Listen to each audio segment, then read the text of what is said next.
I don't even know how I would start this off, because this something that a friend of mine wanted me to do, and I was thinking about turning this into a series. I was honestly thinking about turning this thing into a series because this is something that came up of importance, and that one of a good friend of mine had her niece.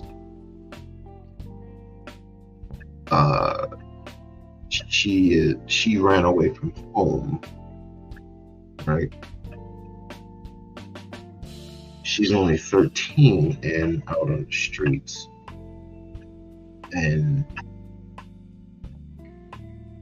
no one had noticed where she was except the father.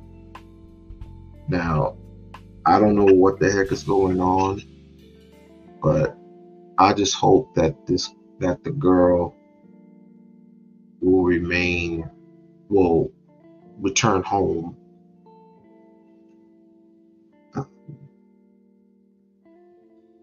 I just hope she returns home. That's what I'm hoping. And what came to me, well, me and a friend of Tiff's, we were talking significantly about human trafficking, and what would the odds be if, say, if the girl did not return home, that somebody would hear. Her odds of survival would be, I would say, a good 30%, meaning someone had a high chance of kidnapping her, and uh, somebody would have a high chance of kidnapping the girl and either turn her prostitute or steal one of her organs, kidney, spleen, whatever this, and sell it to the highest market. It's a very, very, very high. Um, it's a very, very high value when it comes to the organ market. Approximately, a lot of kids get took, and after 48 hours, you never see them again. This was a very, very touchy subject, and she had, she had started crying, and I said, "Well, eventually she will return home. Eventually." And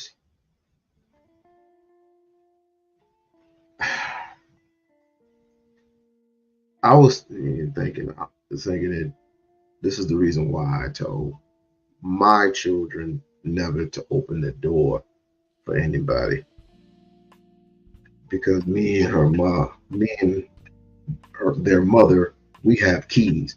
And I said, I don't care if it's your uncle, I don't care if it's your cousin, I don't care if it's your aunt, your grandmother, your great grandmother. You are to not open the door for anybody, except if you were to look out the window, peep out the window, and yeah,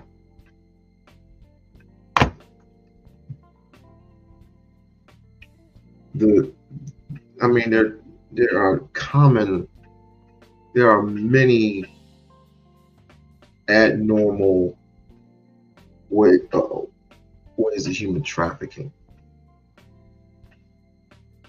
It's not just prostitution or um, It's not just about prostitution. It's not just about human trafficking or harvesting. It's about abuse.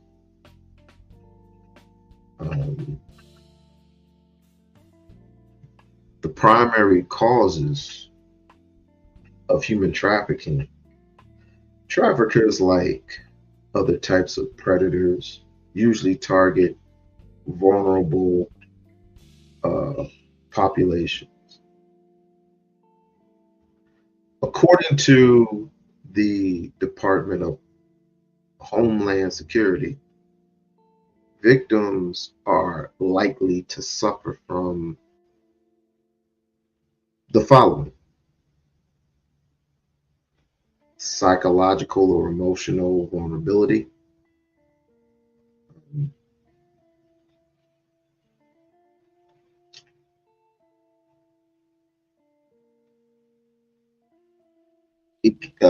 lack of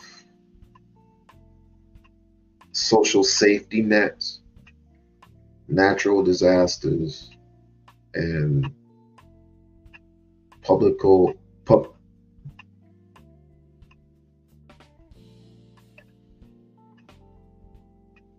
political, um, political instability, whatever that means.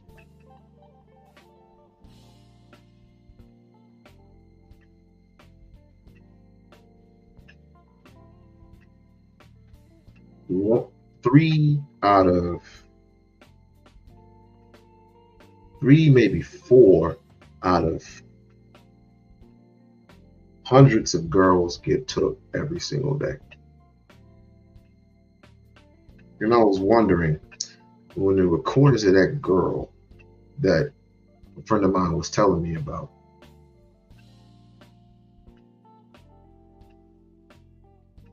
her father was shot a text message, right? And instead of tracking her down, and see, this is the part where I say this is the reason why mothers have a concern for their offspring. Not all of us. I mean, we are a very broken people right now, in my opinion, very broken indeed. And my question is to you: how is a human life worth your attention, whether it be your child or somebody else's child? Is a human life worth your attention? And to a degree, yes, but sometimes we have a funny way of showing our attention span, our love and sympathy for others. We're talking teenagers from age 12 on up.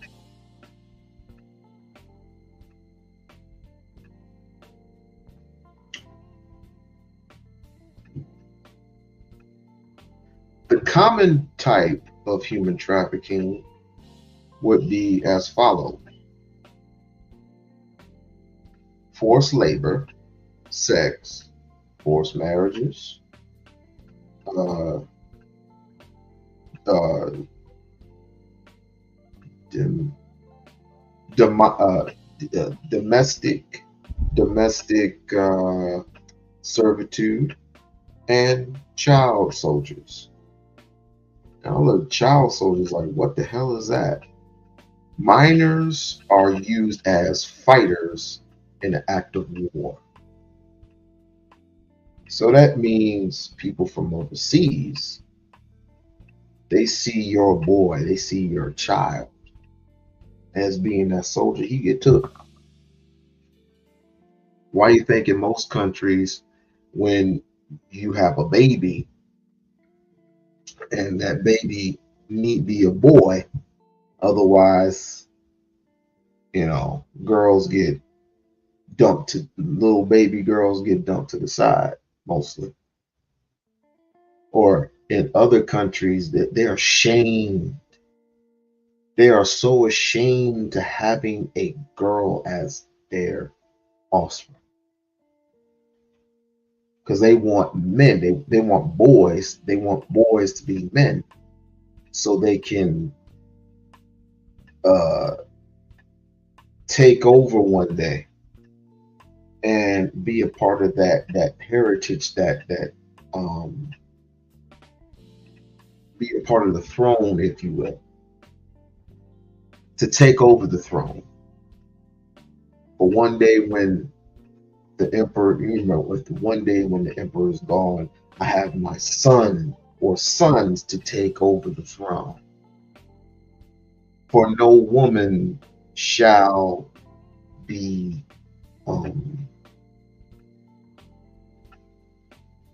part of it because of how quote unquote weak the woman is.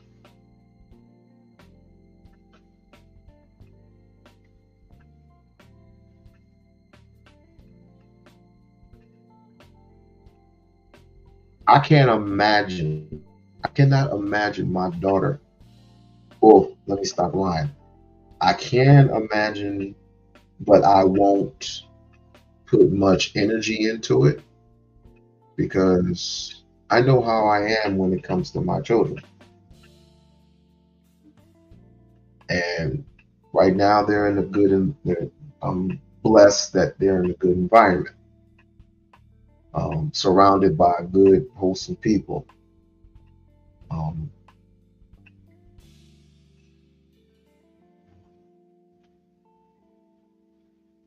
Let's go here.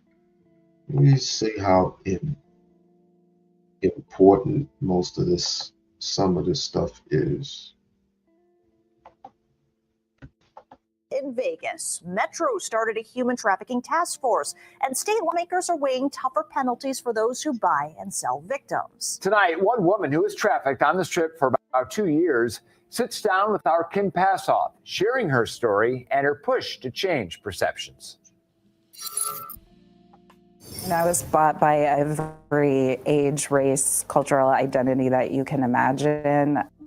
Jessica Kay is a survivor in every sense of the word, pushing through the lifelong physical and emotional impacts of being trafficked to share her story in hopes of changing hearts, minds, and perceptions. The shame, the stigma, the victim blaming is really detrimental. Her story starts far from Las Vegas. So I grew up in a really small town in Iowa, kind of the town where couple of cars stuck behind a tractor is a traffic jam. Her childhood was not so simple. Experienced and witnessed a lot of domestic violence and drug addiction. She struggled as a teen with thoughts of suicide and escaped her abusive environment by going to community college. But I still was hurting and I was looking for love and belonging. She found herself pregnant and wanting a fresh start. When my son was about 1, I decided, let's go to Las Vegas. The small town girl wasn't prepared for the dangers of big city life. I was so naive. I ended up losing my home and my car, and my son had to go live with his father. And that's when I met my trafficker. He groomed me for a really long time. I didn't know prostitution or trafficking was a thing. And I thought he was my boyfriend.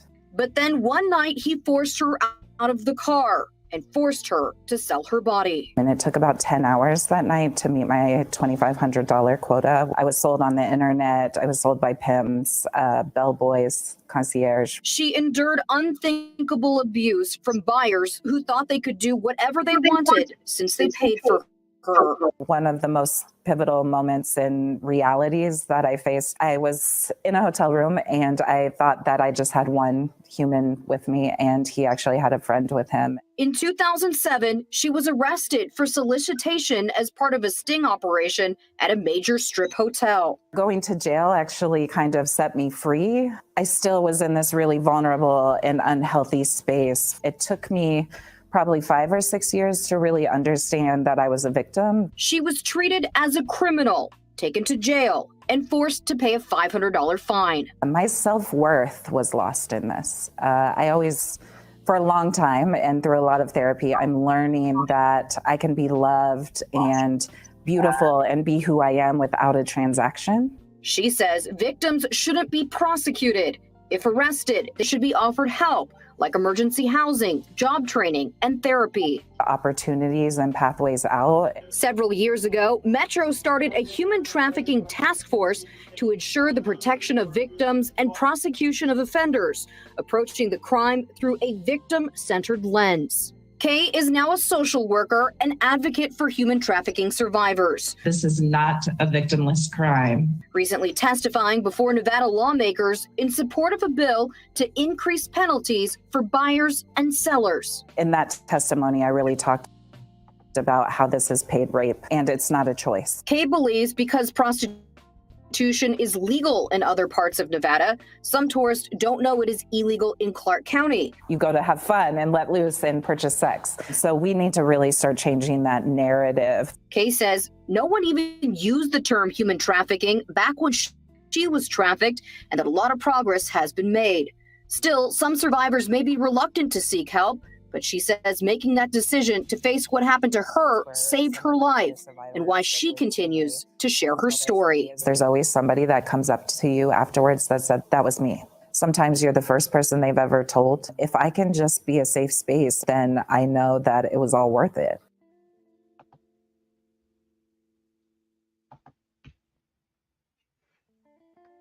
Again, the question is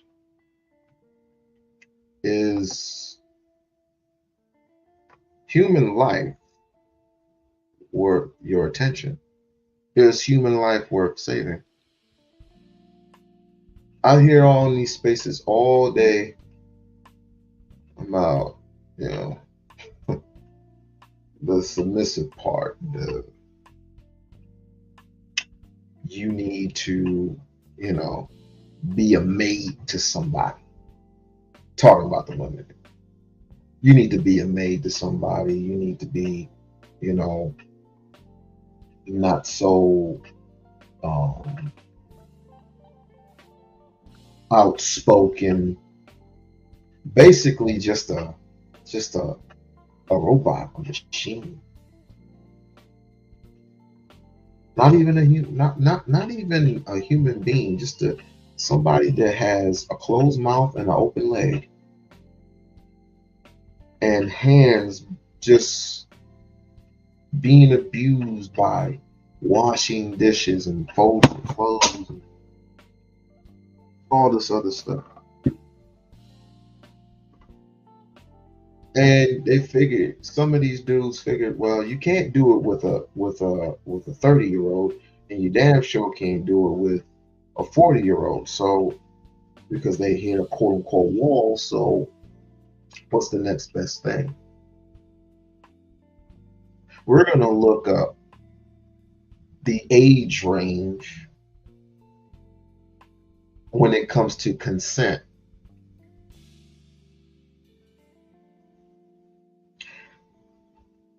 And depending upon the ages, how well their bodies are formed and groomed, and most of these girls are not very smart. They're educated, but they're not smart to the point where they can take care of themselves, and they're still under their father's rule. So, what makes it worse is if you're a single mother and there is no father around, now that the daughter is definitely vulnerable, because the male who is predatorial doesn't even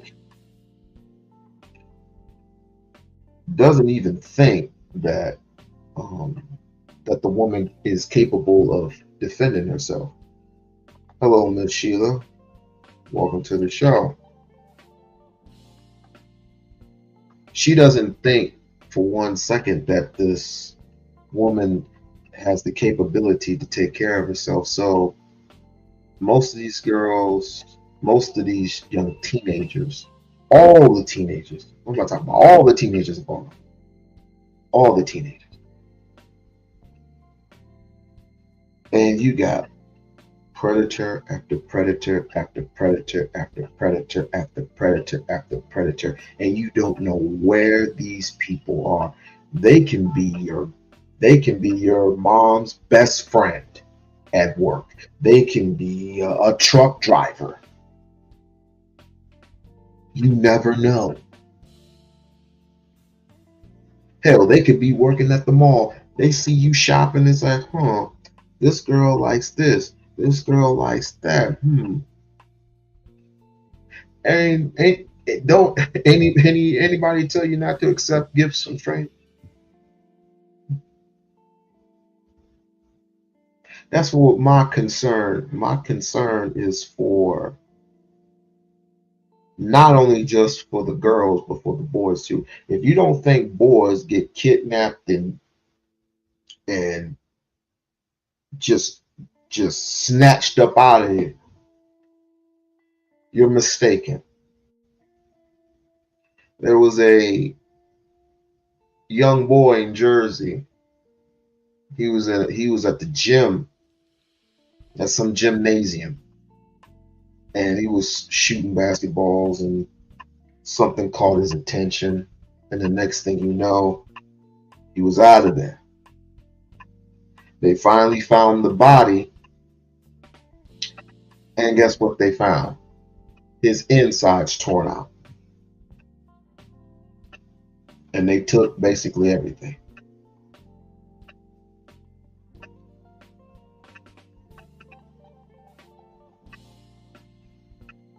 YouTube very concerns me. It concerns me that nobody has any type of balls to stand up to the ones that are really predatory on YouTube, especially in these places. But we all sit back and we laugh and we gawk and we bullshit, and you think everything is funny, everything is fine. Once we start, and I'm not mentioning any names, you know who you are. When you talk about bullshit, like, we need to, all these women here, we have no what's the word I'm looking for? When it comes to older women, we have no desire for older women. Why not? Because you feel like an older woman can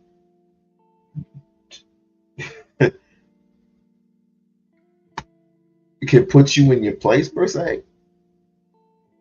Everything's so anecdotal. I can't figure out for the life of me, but you have no issues with dating a 20-year-old. Now, what is a 20-year-old? She's young, she's vibrant, she's nice, she's very filled, but does she have a right mind? You wonder. Let's go down further. 18, she's legally an adult. She's not yet, she doesn't yet, she can't drink until she's 21, but she's fairly legal.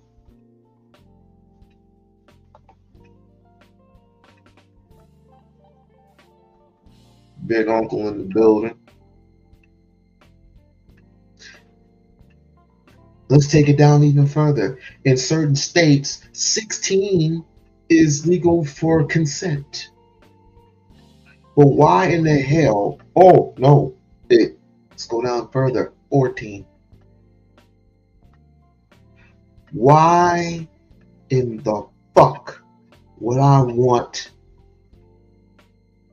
if I was a predator, why in the fuck would I want, because she doesn't have her mindset. She's vulnerable. Even in overseas,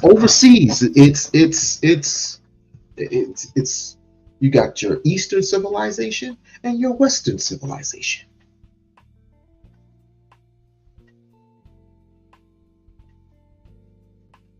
It's bullshit, but nevertheless, in the world we live in, age of consent is of the norm. As long as you're consentive, the parents, and you as a parent consent to that child getting married to a bum, you're just as responsible as that son of a bitch. You're just as responsible. But in the real world, that's where we're at. That's where we're at. And no, and I'd be surprised if you have one of those families that just says it's just their interest is not with her. It's how much money can we get out of it? Oh yeah, how much money can we get out of our daughter being sold to you? Can you provide for our daughter? How much is she worth to you?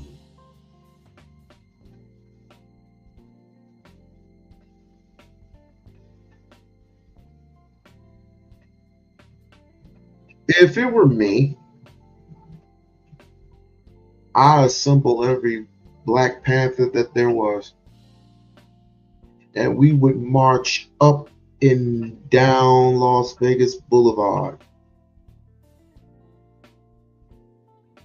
and even downtown Las Vegas. And hell, and in most places that we know that are vulnerable. If it were up to me, and I'll have every weapon in hand. We don't need no task force. We need a black force.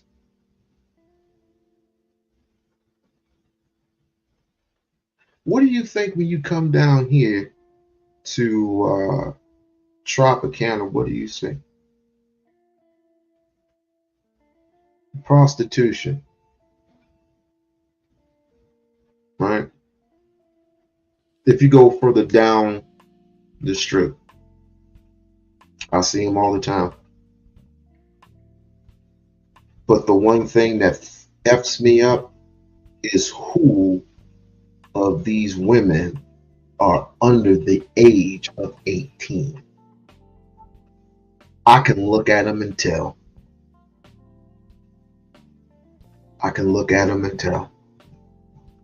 But these people don't care. It's a fresh wound.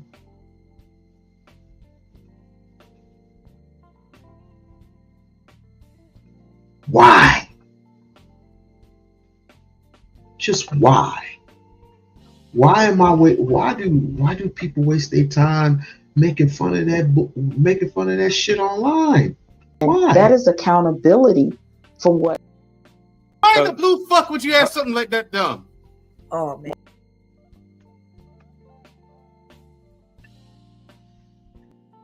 It's incredible to me.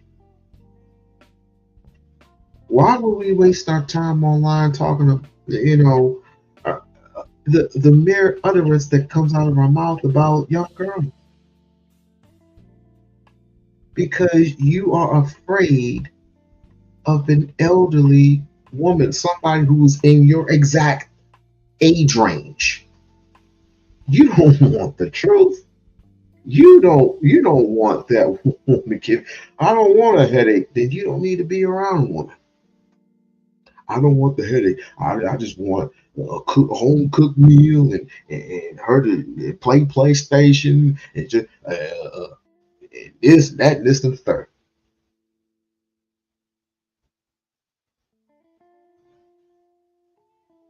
You're lazy. You don't want the work. That's all that is. A woman who has formed herself into a working class citizen, you don't want.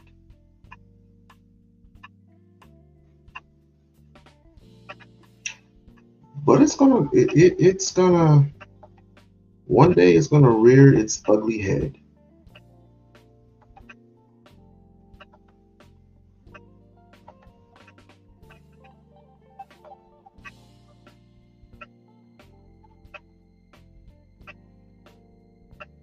They even had it, the thing going on at the Super Bowl.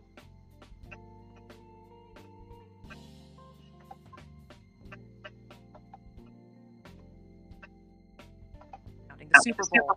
One nonprofit is partnering with Las Vegas police. Kim Small is the CEO of Signs of Hope, and she joins us now live from Las Vegas. Kim, thanks for making the time tonight. Thank you, Natasha, for having me. Kim, when it comes to police expecting the surge in human trafficking, is there something about the big game in particular, or is it more of a function of a lot of people in one place at one time? It is a function of a lot of people in one place at one time, and we see this on a consistent basis when there are large conferences, concerts, sporting events that come to the Las Vegas area. We do see an uptick in the numbers just because of the large amount of people convening in our area. Help put this into perspective for us. How large of a problem is this? And what would you say to people who say this is something that happens to other people? So this problem it's a daily thing for us here. It's something that we see on a daily basis. What we've been afforded with the Super Bowl coming to Las Vegas is the additional resources to go out on a daily basis and provide resources to victims of human trafficking. If we were provided these resources on a daily basis, we would see just about the same numbers, but of course, with larger events coming, we'd see more. But we would be able to work diligently to fight this horrific crime. This is something that happens it is something that is not just exclusive to happening on the Strip. It can happen in your neighborhoods. We are seeing that the age of trafficked victims are dropping down to middle school, and social media does play a part in that. Help us understand this. How does a middle school girl in the United States end up being trafficked, and how does social media play a part in that? Traffickers are very smart. They know how to reach out to young individuals on social media platforms and how to groom them. They understand who to spot and who they are vulnerable to their prey. And they truly prey upon their weakness and their vulnerability. And they really utilize the social media platforms to engage more individuals into trafficking. What would incite a young child to enter into this? What are they promised? Because obviously the trafficker is not saying come and be trafficked. No one would assent to that. What are they being told that would actually lure them or bring them into this world? They're really feeding into the young victim's self-esteem. They're giving them that sense of belonging. They're providing that sense of love, and they really make them feel valued and confident, and they understand how to use their vulnerability, whether it be money, whether it be promising them things that they can't deliver on or they won't deliver on, travel, jobs, what have you. They really know how to study an individual and to provide them the necessary, grooming tactics. There is a massive security effort being run, and we know at the local, the state, the federal level. Also, Homeland Security Secretary Alejandro Mayorkas talked about human trafficking concerns as well, and a program to train rideshare drivers specifically to be aware of this. This is what he had to say. This outreach will ultimately help teach 1 million Lyft drivers key indicators that a rider may be a victim of human trafficking and provide resources to help, including guidance on how to contact the right authorities. So, Kim, what should rideshare drivers be looking out for? They should be looking out for if a young individual gets into their vehicle with another individual that is doing all of the talking, has this control over them, the young, no eye contact by the trafficked victim, maybe not speaking, sometimes scantily clad, especially it's cold here in Las Vegas right now. If an individual gets in with little to no clothing, then that's a clear sign. But making sure that they are providing the necessary resources is the number to get the help. All right, Kim Small, appreciate the work that you do. Appreciate your time tonight. Thank you. Thank you for watching. Go to News Nation.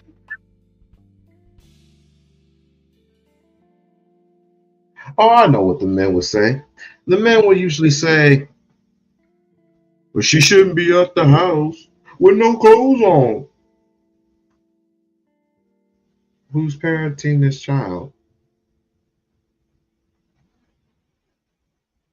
I swear, man, if I had the opportunity, I'd shut YouTube down. Because apparently, most of us don't even care enough to look at the bigger picture and realize for what it is. If you had a child, what would you do in a situation if especially around here, everything, I mean, population is growing, and you're out in a event like a Super Bowl or a concert, or let's just say the Las Vegas Knights hockey, and you're with your children, and suddenly for some strange reason you're separated from your child, and he or she gets snatched up like that, and no one, let's just say you get one or two people even giving it and saying, hey, here's your child right here. Catch that person, whoever snatched up your kid, catch him before he goes any further.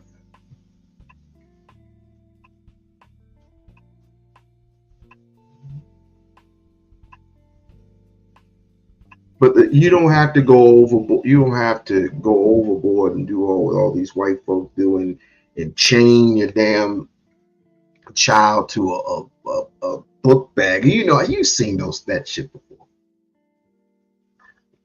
You have a book bag on with your kid strapped to you, and either no, don't go too far. No, you just yanking on your kid. That's no. Don't do that shit. They say discipline starts at home. Start from there. You will not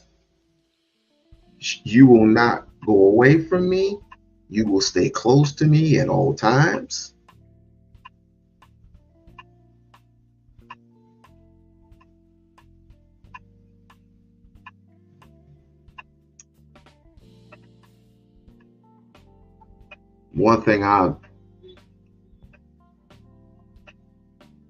The one thing I learned throughout the years and what I've seen is it's getting significantly worse. It's getting worse and worse and worse. But I don't necessarily blame social media, because in some instance they try their best, and the city and state tries their best to lend our kids a helping hand by keeping them tight-knit,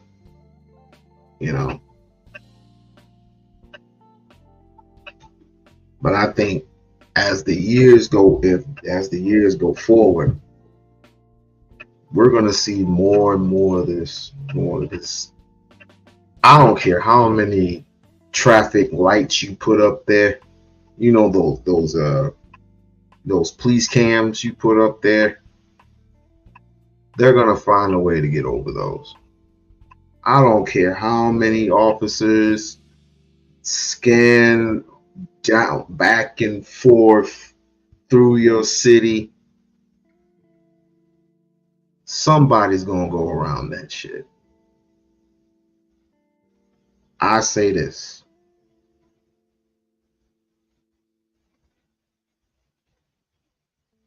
And I hear the small heads. It's like some of these women need to stop prostituting themselves.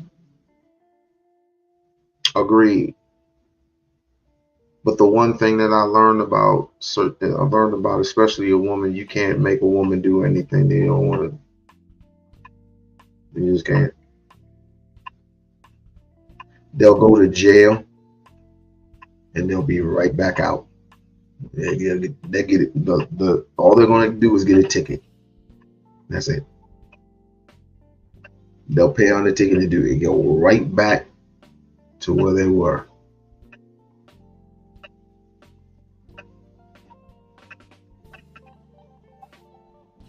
I'm gonna try to get. Hopefully, I could try to get a friend of mine on the phone.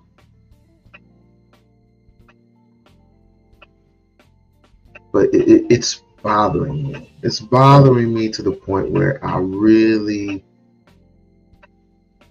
I need to make a series out of this. Should I or should I not make a series out of this? I want to leave it to the chat to the decision. Now, while you're thinking about it, why don't you watch this next clip and see if this thing needs to be taken seriously. How much is your life worth? I take that back. How much is your son's life worth? 12 years old when I first got trafficked. My home life was very violent because of the things that I've been through in my life, being sexually molested at a young age, having a family member not believe me when I told them that it happened by the hands of a family member. I felt that no one was there to protect me and no one cared or loved me. When I was 12 years old, I was a runaway. I was just walking around in the streets and a guy pulled up on the side of me and asked me if I was okay. I told him I was fine and I started to walk away and it started to rain. He was like, well, just come sit in the car with me until the rain stops. I was cold and wet, so I agreed. I was basically kidnapped and raped and beaten, sold for days.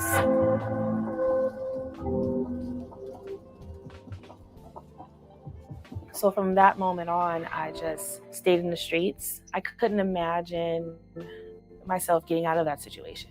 I felt worthless. I had little to no self-esteem. I would literally work early in the morning and I would see kids my age going to school. And it was hard for me to look at those kids because there was a lot of shame.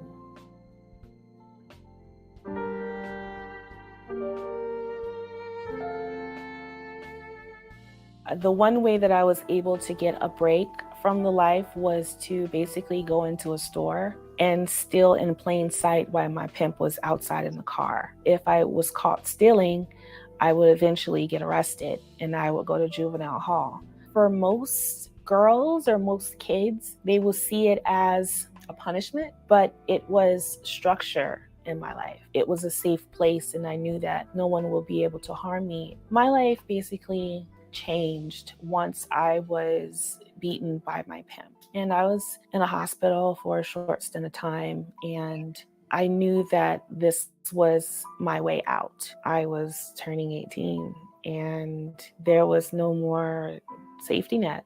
So if I was to get in trouble, if I was to steal to get away from a pimp, I was going to the county. And that was a whole nother world that I did not want to be a part of.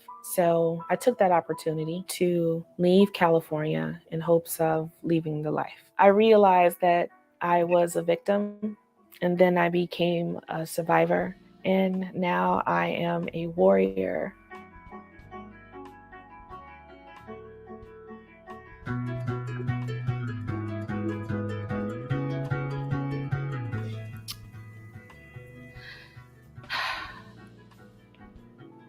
What I would tell the 12-year-old me, I would tell the 12-year-old me that it's going to get better. I would tell her that your life may seem like it's being sacrificed right now, but it's going to help so many other women. So just keep on going.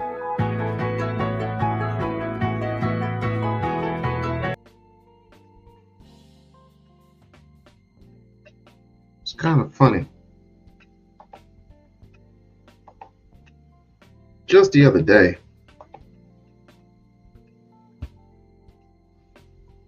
and I'm not in the when it came to the situation of let's just say Aaron O and Fatty, that particular situation, however that came about. Some people took it as, oh, he's a predator. These are some predators, this and that, pedos, whatever you call them. And then other people took it as, oh, he's not a pedo. They was just having an illogical conversation about consenting and all that stuff. It's not like that they wouldn't do it, and they blah blah blah blah blah.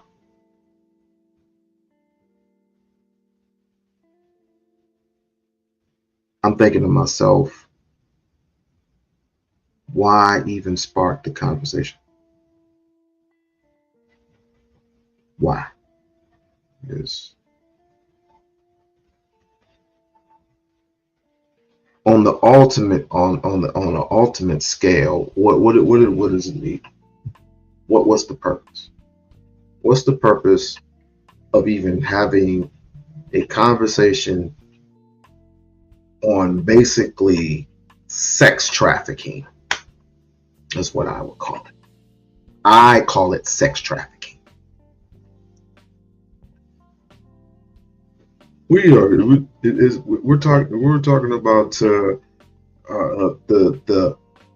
oldest that a woman can a girl can consent. How old are you? You're 30 years old. Oh, so you can't get with a 25-year-old? Oh, I get it.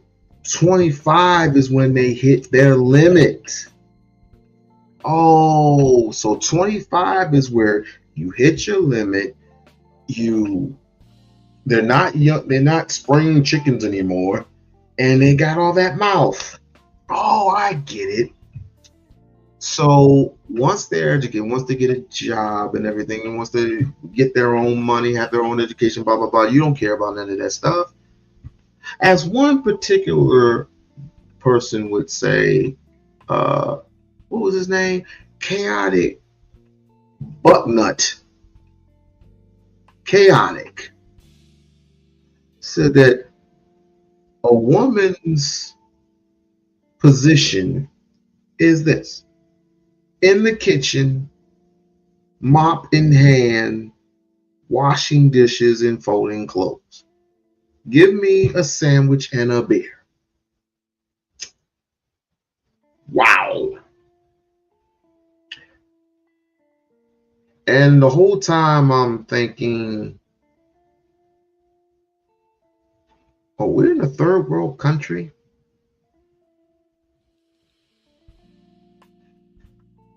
You must think we're an Eastern civilization, because in that world, arranged marriages are that way.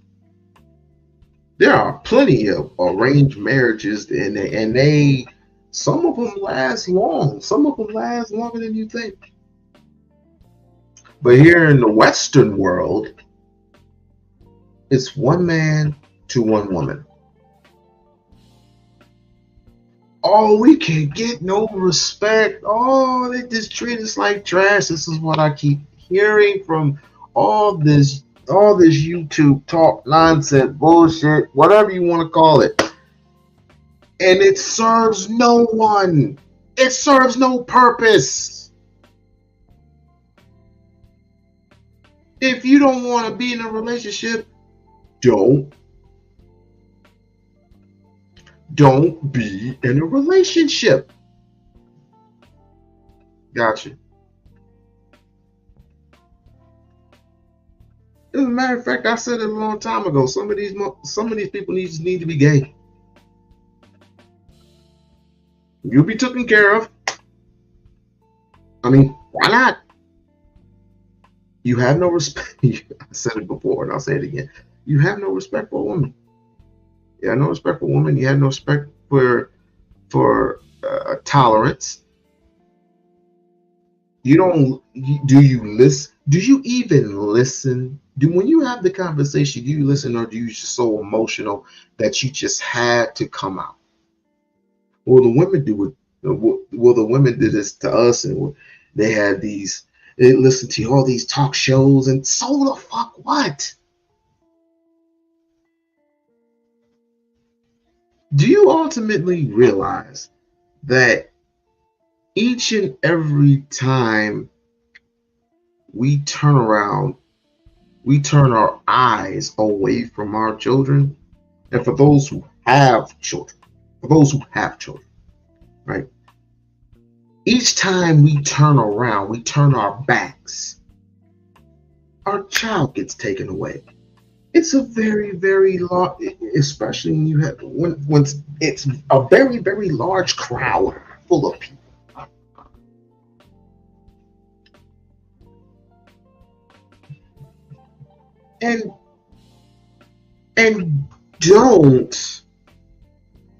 And please don't let your child walk to the store by herself at night. Please don't do that.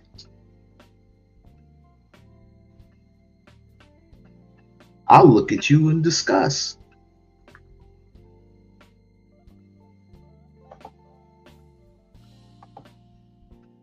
What is it going to take? What is it going to take?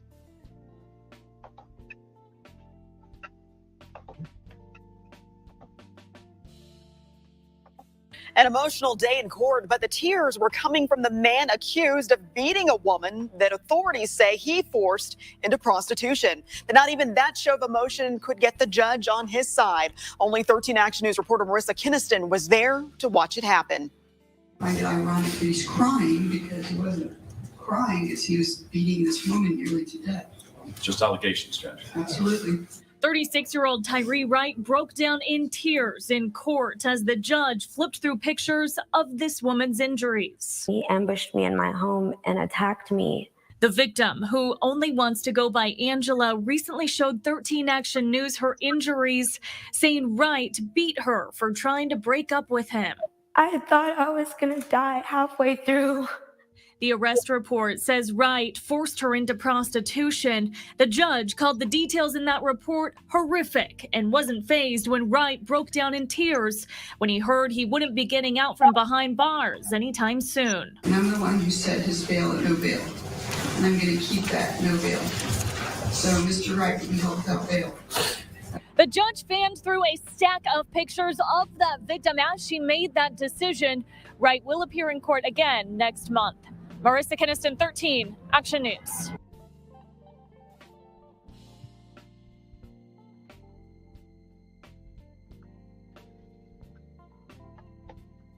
Takes them out like a snake and strikes.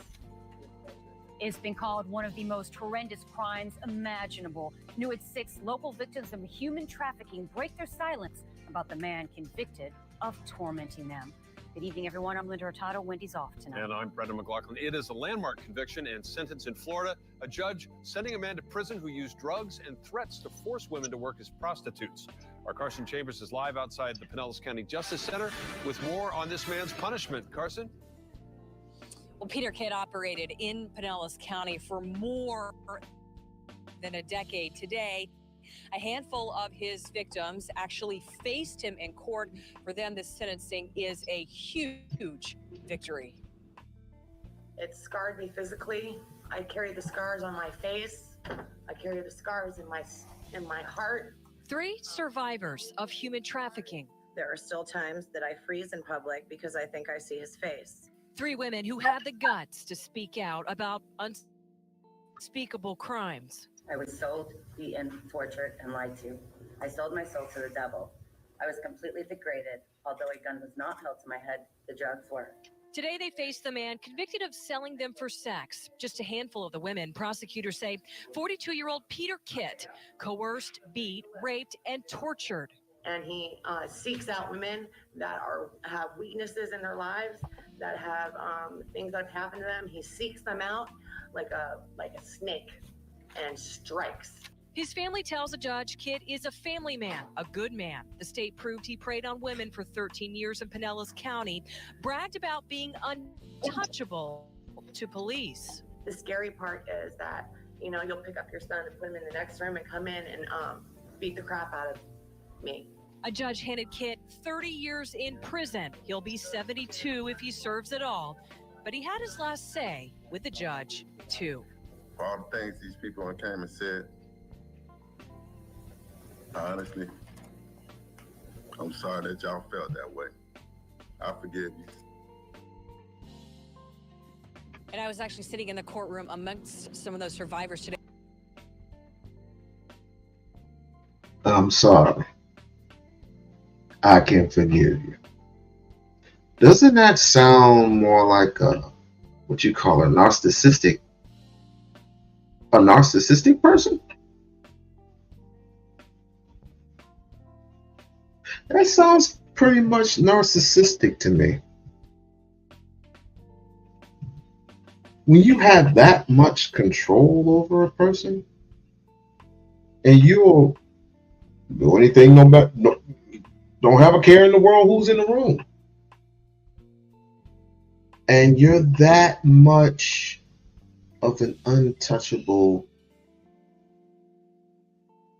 type of a guy. Well, we're a community where I come from, you end up getting shot.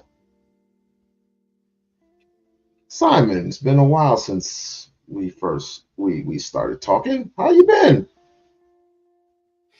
Yeah, I've been cool, bro. How you been? Trying to stay out of trouble. What does that mean? It means that I just got back. I was just doing I'm gonna be real with you. You fucked up, nigga. Like, for real. Excuse me? I used to. Did you not hear what I said? You got selective hearing or some shit like that? Like, you fucked up. How did I fuck up? Because you did, like, nigga, like, I used to, like, rock with you like most people, like, used to rock with you. Now you're doing some sort of rejuvenation shit and keep talking about fucking Umar like he means something to you. What the fuck's your channel about, man? Bring it back. So I'm not getting it. What do you want my channel to be about? I've been doing Umar content for years. I was in the Umar sector doing Umar. Who gives a fuck about Umar, nigga? Like, at the end of the day, it's like it's your channel. Like, we want to know about you. I don't give a fuck about you, Umar. Like, he does this shit all day long, right? Why are you doing that? That was your whole sort of thing. Like that. This is really pissing me off. Like, because Oh, so you want me to keep- I respected you initially, and now you're just doing some bullshit. Well, I didn't know that you felt that way, Simon. I mean, what would I mean? Please tell us what would you prefer? What would you rather me do? I'm listening. Look, there's no point in me telling you what to do. I ain't gonna tell you what to do. You're not a bitch, right? So at the end of the day, I'm just saying, like, you was more than what you were like No, I portraying right just need. now. I would want your opinion. I mean, you want me to do more Priscilla shit? You want me to do more Priscilla shit? You want me to talk about what happened in the past? What happened past tense? I mean, what the fuck do you want me to do? What do you I want mean, to do? I could do that, and I could start blasting some people.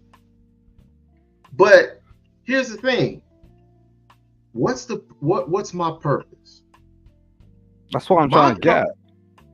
My purpose is balance. It's always been that way. No, you're pussyfooting around this shit. At the end of the day, it's like you're trying to be safe.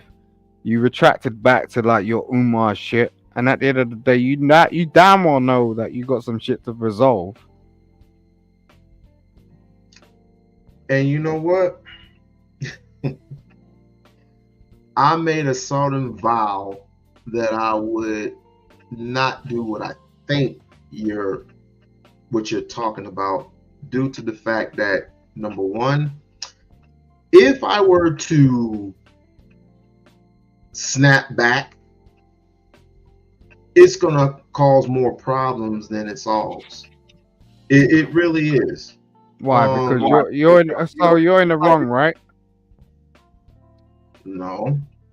Well, why do you think it's going to be snapback? Because the only reason why people sort of talk like that is based on the fact that they feel like they're guilty. They can think whatever the hell they want to think. Come on, let's be real, bro.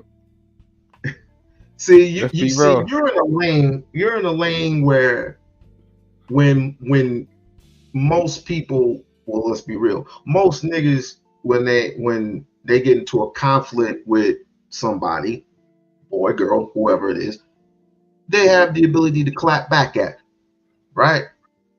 I clap back when I need to. All this other shit, especially with the homie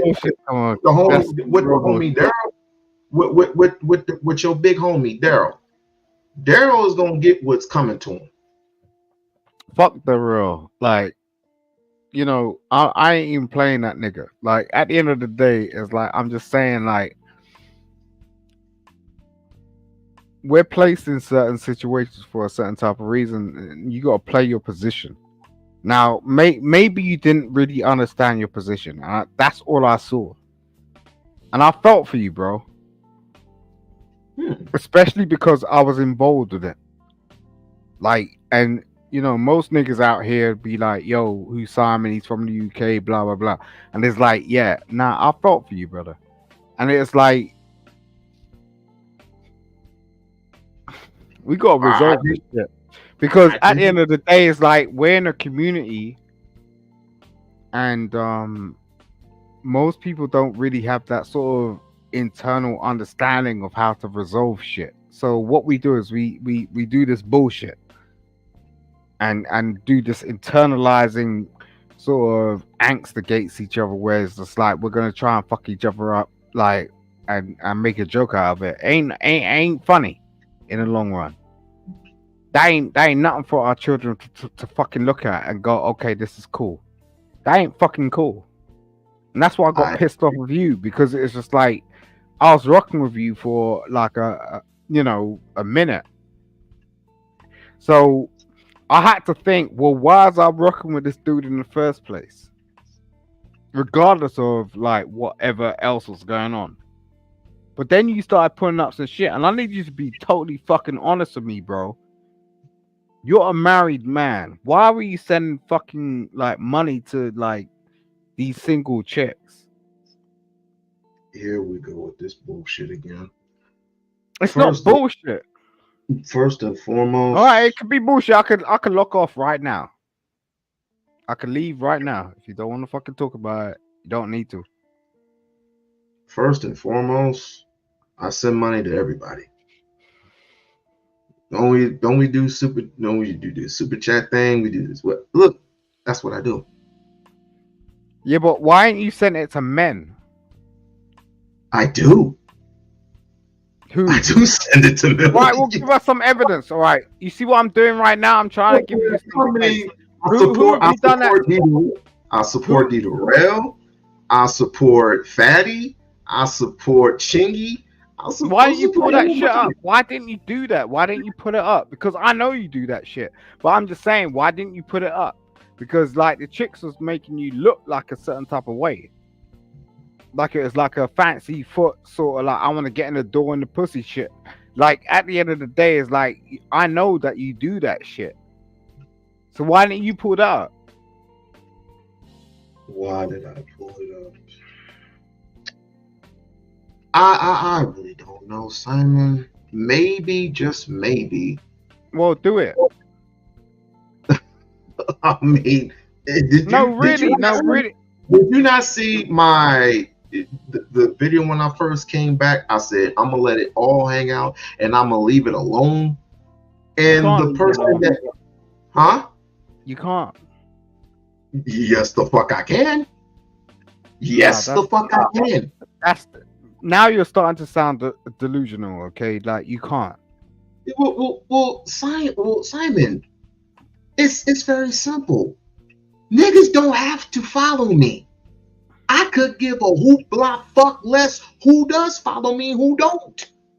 Well, that just says all that says is they don't complain. They don't complain about it. They just say, do your shit and move on because you got good content already. I know, but that's like, you know, you just want to fight. No. I don't want to fight every day. No, that's kind of defeatist.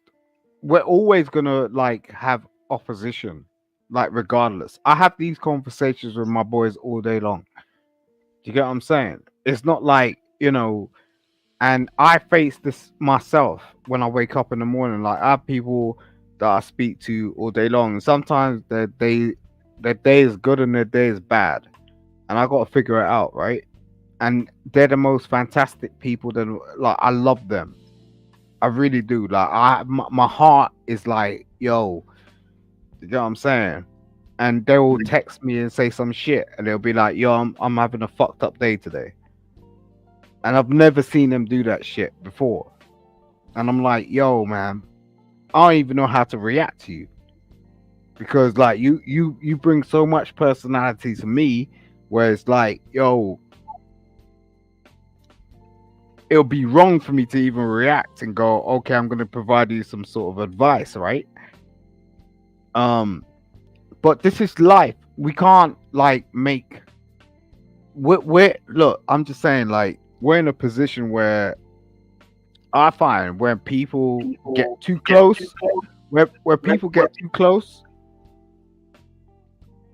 where it's like you're that fucking, you know, intelligent, smart, and things are actually going on, there's always going to be someone that's going to come in and cut it up, and you don't even know who the fuck that is.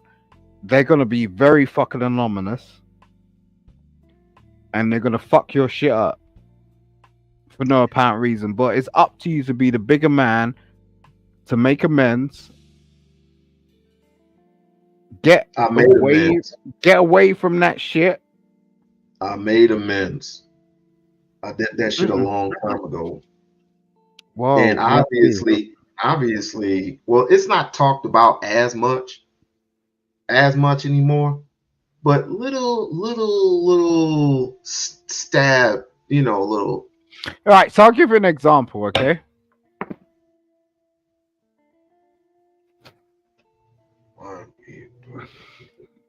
You see that whole shit you pulled up against chocolate?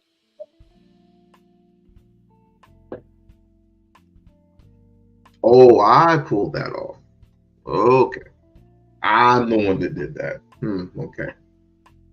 You're not going to take responsibility for that. You're not going to take responsibility for that.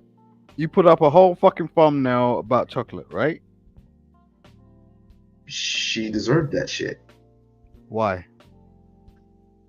because she owes me fucking money. Does she still owe you money? The fuck yes, she does.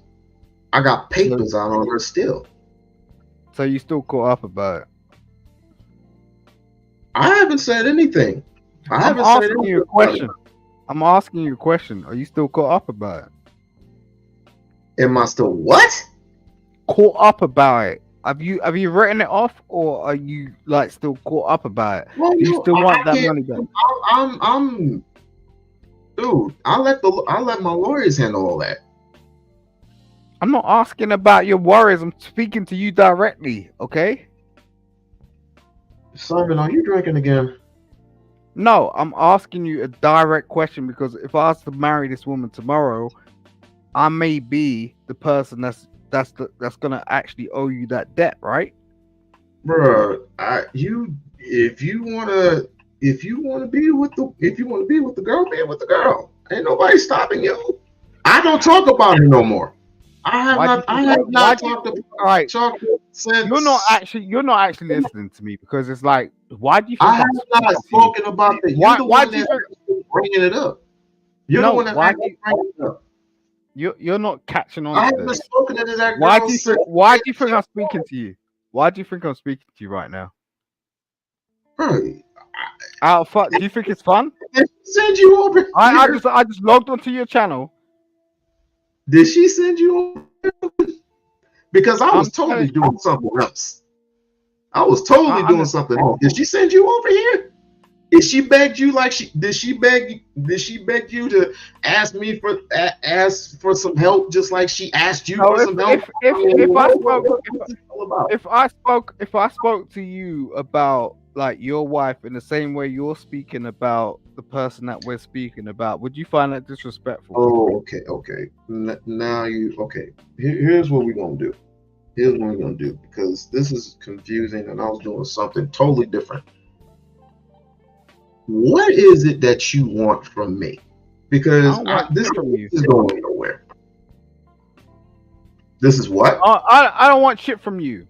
I think you're part of the situation, and I think you can add to what's going on. But at the same time, I think you're in your own feelings sometimes, and you need to detract from that. And I think once you detract from that, then maybe we can make some progress.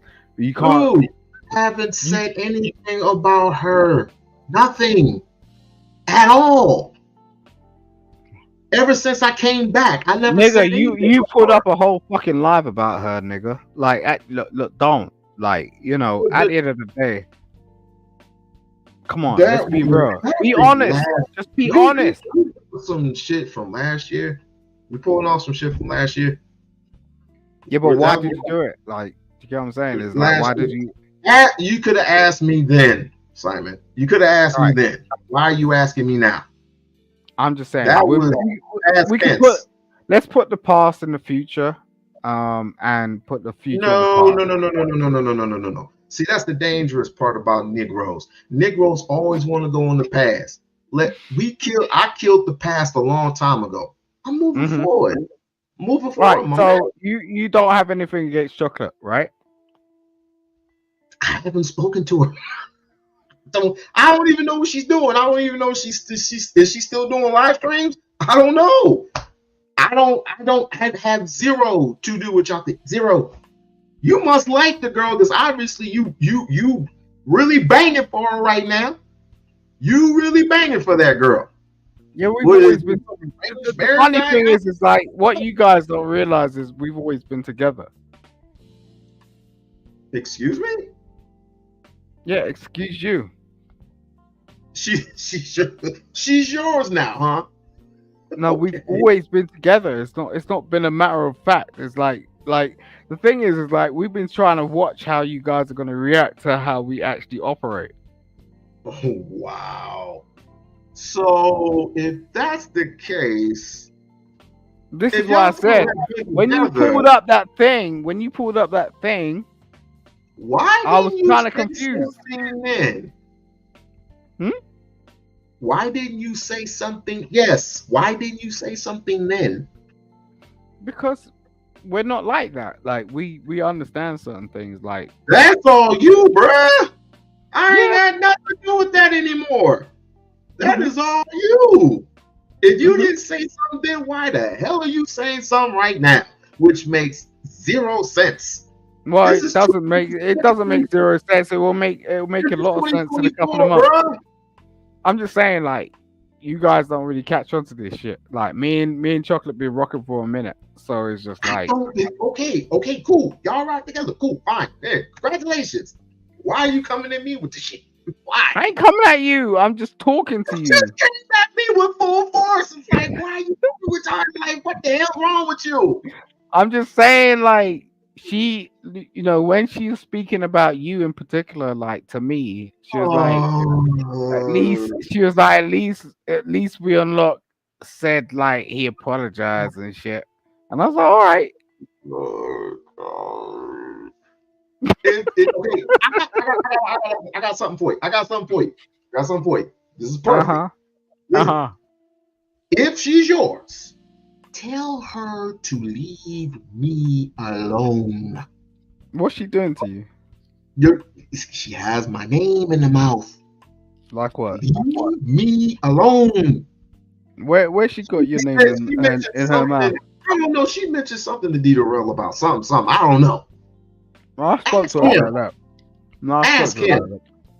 I spoke to her about it. Tell her if this is true, because I don't know what's true and what's true and not anymore.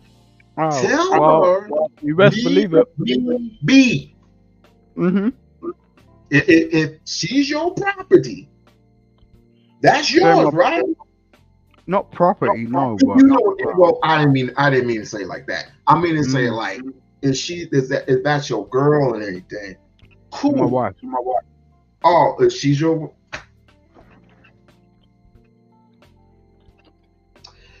Okay, Simon.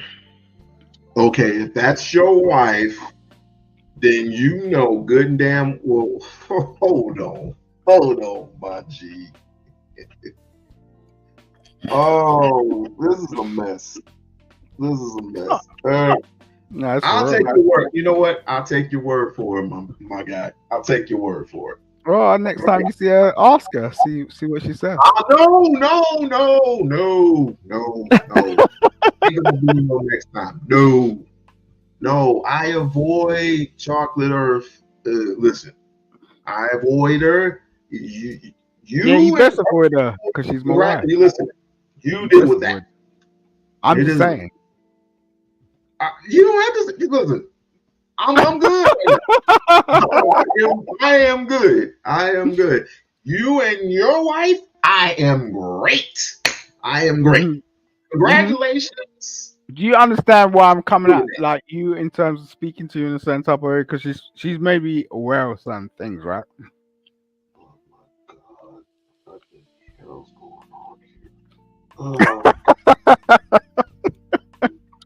And she's like, Simon, sort that shit out.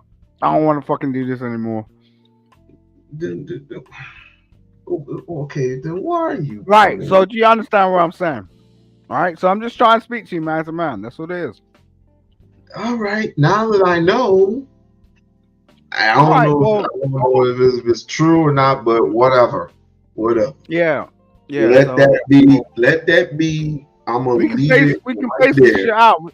Look, we can pace this shit out. I don't care. It's not like I've got anything against you. It's not that big deal to me anymore, man. I'm on the other things. I'm on the other things, and right now is a little bit more important than but do what you do. Do what you do. Just do what you do. Yeah. Do you have anything on this particular topic? What's the topic, bro? The topic is a human life worth your attention? Meaning, when it comes to human trafficking, is your child's life valuable? Whether it be from ages 11 through 17.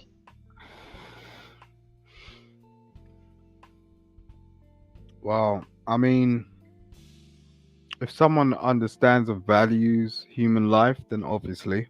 If they don't, I watched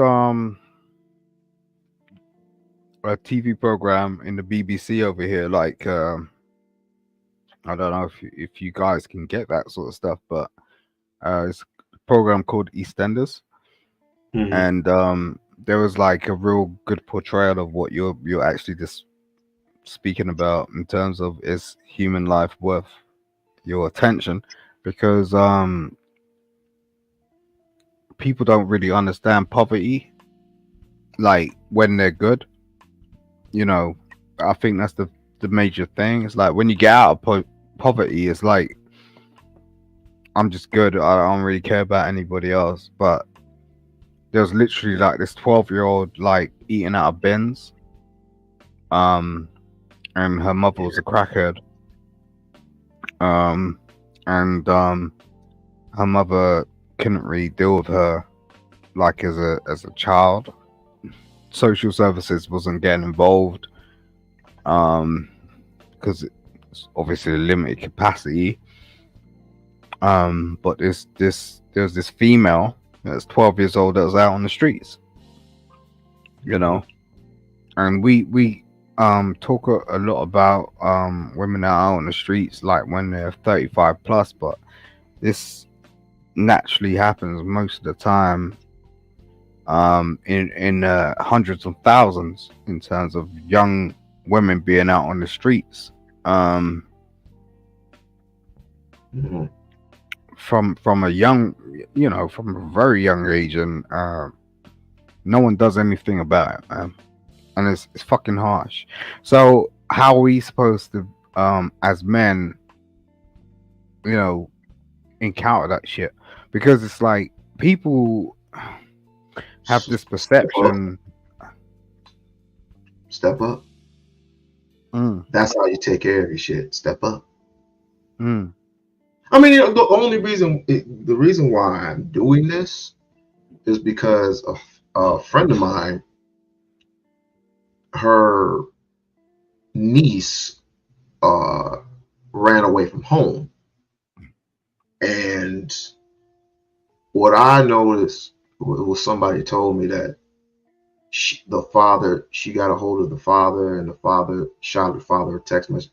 I said anybody could have grabbed her phone and text the father, everything is okay, right? I'm over a friend of mine's house, blah blah blah blah blah. I was like, no, you bring that child home. You bring that child home, and once you bring that child home, you discipline that child.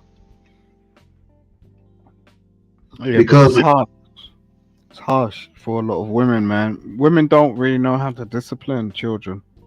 It's not in their nature. Their nature is being more sort of nurturing.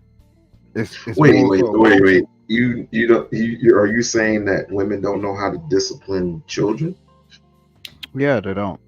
I don't believe that. I was with when my father passed away at 37. I was 14. My mother took care of me till I left the house. Did she discipline you? Oh yes. Oh yes. How? Yeah, but how? Whenever I was causing trouble, she has a mouth, and she used belts. She used pretty much everything on me. Yeah, I was waiting for you to say. The thing is, it's like women react in a certain type of way. Like when my mother was bringing me up, the only way she understood discipline was to hit. Well, there are methods. I mean, I could take things away from you and you not see them again, or I could talk to you, or the whole counseling thing. But that's a new age. That's a new age thing. That didn't happen with our parents. That's the new age. Yeah, I mean, like, because PlayStations and all that sort of shit weren't in the frame. I agree with that. I mean, they used to just hit. They used to hit because they used to get hit themselves. right? So they'll take it out on the kids. Well, you And whether you don't. want to believe that or not, it's up to Yeah. you. Do you get what I'm saying? But It's Simon, like you they used don't to get, just hit a kid. You just don't hit a kid just to be hitting out of anger. You don't hit out of anger, you don't right? believe that? You don't believe a woman would No, do no, I that never shit? said I didn't believe it. I never said I didn't believe it. I said Right. you're not So supposed to hit no, out of you're not. anger. Yeah, but that's a modern age thinking sort of thought process. Is that look? Women do that shit. They will hit a kid because they can't hit a man. Do you get what I'm saying? It's like a man, they know they can't hit. They will hit him, but at the same time, they're gonna get a backlash. But you know, we were brought up in a generation of women that were like, yo, single, like, and all that. But at the same time, they were taking that shit out on us. It wasn't sort of like a thing of, you know, I'm gonna do that to like the next man. It's like they were literally taking it out on us. And if you don't recognize that, that's wild. You know, these Would you rather women, take a whooping from your father or your mother? my father, I can see that. it makes more sense because like at the end of the day, the woman was potentially taking a whooping out of the father in the first place, and they were doing it out of anger. The father is turning around and trying to discipline you and go, look, stop. Do you get what I'm saying? It's like I don't even want to do this, but at the same time, it's just like I'm gonna do this. It's gonna be a couple of minutes and it's over. But women will fucking drag that shit out. They're like, yo, make you look at it every day in the mirror. It's like, yo, you get what I'm saying? I've got this anger in me, and I'm gonna drag this shit out. Like anytime you fucking make the wrong fucking move, I'm gonna fuck you up. And it's nothing to do with you. Just cause you look like the nigga I fucked. That's how they fucking roll. I literally had my baby mother turn around to me and go, yo, I don't even need you in the fucking house because I can see you in my boy. Mm. I mean, I see. Yeah, I mean, I see it in today's I can see it in today's generation. I mean, not all, of course, but I mean, the father, if the father wasn't so damn ruthless and what's the word I'm looking for? Doesn't take care of her responsibilities, then obviously we wouldn't be having single mothers. And I'm not saying there's a majority of people out there nowadays that don't even take care of their children. And I'll put up single mothers are ruthless. Okay, there's all because ruthless. no, they are because at the end of the day, what I'm saying to you is like I would not opt, right? I'm a single father, so like I'm kind of rare, but I'm just saying like I would never opt for it. You get what I'm saying? Do you think they're ruthless for a reason? Is there a purpose behind it? Yeah, Or of course, because they got too many ladies in their fucking ear. Like women operate differently. Like men don't operate the same way that women do. So it's like you're not gonna get the same fucking support that a woman would in terms of like going, okay, I'm gonna opt to be a single fucking parent. Like if you turn around to me, bro, and you're like, yo, I'm gonna reach out to you, like I'm going through some shit. What's the chances that I'm gonna be responsive and go, okay, I'm gonna support you through that? Women do this all fucking day long. You can see it in fucking Costa Coffees, Seattle Coffee, whatever the fuck, man. Like you see this, like ladies fucking align. You get what I'm saying? They will be like, yo, yeah, I got your back, blah blah blah. And whether they got each other's backs or whatever, they don't even give a fuck. Do you get what I mean? As long as they got that fucking attention. But men don't fucking operate like that. And this is the problem, like, in this world. You know, and this is why men are fucking delusioned. And I think that's the real fucking problem. Is like, we keep talking about how women are delusional. Men are fucking delusional. Like, you can't even fucking cooperate with your fellow brethren and go, okay, we're gonna fucking align and like do some shit based on the fact that we have, you know, the same situation that many women have had, that they actually went around and like put this shit across where it's like, okay, we created feminism, all this shit. Where's the menism? This is my next thing. It's my next phase. Menism. Why can't we do menism? Huh? We do have menism. They're called the manosphere. Nah, that ain't doing shit for us right now. So you don't think there are people in the manosphere who actually have a more like of a positive state of mind, so to speak? They don't give a shit. Like, at the end of the day, like, salute to O'Shea Judaction.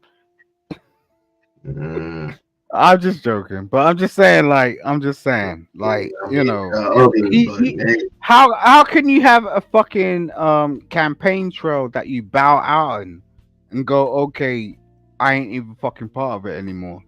That's some bullshit, okay? So it's like, you know, the whole fucking trail needs to be like for real. It needs to be sort of like, okay, like, it's manism, it's not womanism, it's not feminism, it's manism. And, you know, we're gonna bring this to the fucking prime ministers of every fucking country, you know, and I like that idea. Actually do the fucking like whole shit. Do you get what I'm saying? Like, because I like that idea. Yeah, but people take it to the, because I said this a long time ago. I said, how many men are willing to set aside their differences to go talk to the administrator about what we want? How many? How many we gonna get in the room, Simon? How many? And when it comes to those dollars, how much money are we talking? No, because you just can't go to anybody and say, I want this and want this and want this. And it's like, well, what do I get? What do I get? We need to create a whole fucking campaign around this shit and see how it goes. You know, not many people are prepared for it, and not many people are gonna understand it, but it's fucking coming. Leadership. Man, leadership. It's who are your leaders? You want to be governed so badly. You want other people to work out the situations for you when apparently you have a mind of your own, right? And you have the ability to gather people who have the same mindset as you, or we can agree to disagree, but what can we agree on? Me and you, we have differences, but what is this? What is it that we can agree on? Please tell me. And if we can come to at least one or two or three, then that's better than nothing. And I have some wiggle room to work with you. And then once we get that money together, then we can establish who is, you know, who is better for us as a people. Yeah, and it takes a minute to figure this shit out, and I appreciate people like that don't really get where we're coming from, but it's just like, you know, it takes a minute to figure out. But ultimately, I'm sort of like thinking like, you know, 20 years ahead. So it's like, you know, certain people are going to be in this sort of state where it's just like, okay, like it makes sense, and then they're going to backtrack and like listen to the conversations that we actually have, and it's going to be gold. It's going to be like gold dust. It's like, because people don't really understand what currency means. Gold dust. Nah, people don't really understand this shit right now. Like we're way ahead. We're way ahead, man. And this it's like, the only it's no way of just going, okay, I'm trying to prove some shit. See, I ain't proving shit. I'm just saying, like, we'll see. You know what I'm saying? Like, let's see. But with that, bro, I'm gonna bounce out. I appreciate All you. right. Appreciate you. It's been a while. Come by often. Come see me. Yeah, I mean, me and chocolates. All right.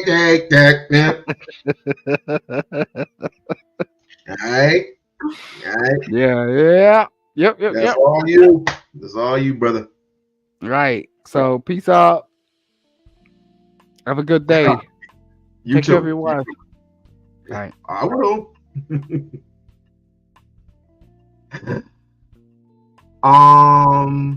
Just the only thing you can do, Lisa, is do Cash App.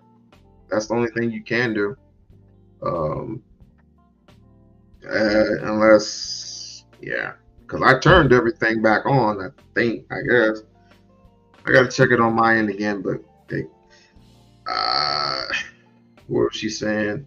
We spend too much time on pushing those negative narratives. I humbly agree, but you know what? I got sidetracked. Where was I at? Oh yeah, I was talking about a woman. Not a woman, because she's not a woman yet. Let's just say a young woman's worth, a young woman's attention, and a young boy's attention as well. Because if you think that men are the only ones who are trafficking these women, you're crazy. There are women who do it too. There are women who do it too. Men and women blaming each other. And you know what? You don't have to roll with everyone. You don't have to roll with anybody. Not everybody's gonna. It's just like in Africa. Not everybody, but don't need to go back to Africa. They don't. But I want your honest opinion. I want your honest opinion, and tell me, is this a narcissistic person? Takes them out like a snake and strikes. It's been called one of the most horrendous crimes imaginable. New at 6, local victims of human trafficking break their silence about the man convicted of tormenting them. Good evening, everyone. I'm Linda Hurtado. Wendy's off tonight. And I'm Brendan McLaughlin. It is a landmark conviction and sentence in Florida. A judge sending a man to prison who used drugs and threats to force women to work as prostitutes. Our Carson Chambers is live outside the Pinellas County Justice Center with more on this man's punishment. Carson? Well, Peter Kidd operated in Pinellas County for more than a decade. Today, a handful of his victims actually faced him in court. For them, this sentencing is a huge victory. It scarred me physically. I carry the scars on my face. I carry the scars in my heart. 3 survivors of human trafficking. There are still times that I freeze in public because I think I see his face. 3 women who had the guts to speak out about unspeakable crimes. I was sold, beaten, tortured, and lied to. I sold my soul to the devil. I was degraded, although it got knocked to my head. Today, they face the man convicted of selling them for sex. Just a handful of the women, prosecutors say 42-year-old Peter Kidd coerced, beat, raped, and tortured.